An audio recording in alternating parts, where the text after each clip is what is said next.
Ob dnevu odprtih vrat pripravljajo vodene oglede in delavnice z različnimi eksperimenti.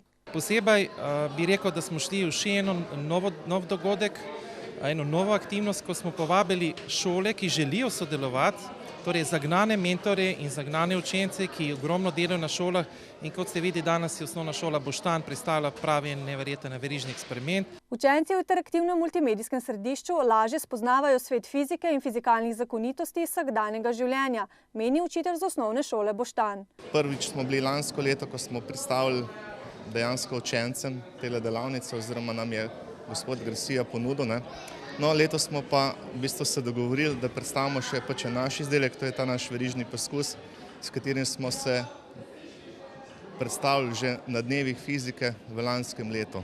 Nekako se ti približa fizika, bolj zabavno ti je, ko vidiš na primeru, ti zastopiš lažje tudi te zakone, kako delujejo. Svet energije je sicer obiskalo že več kot 4000 obiskovalcev z vseh koncev Slovenije, pa tudi iz tujine.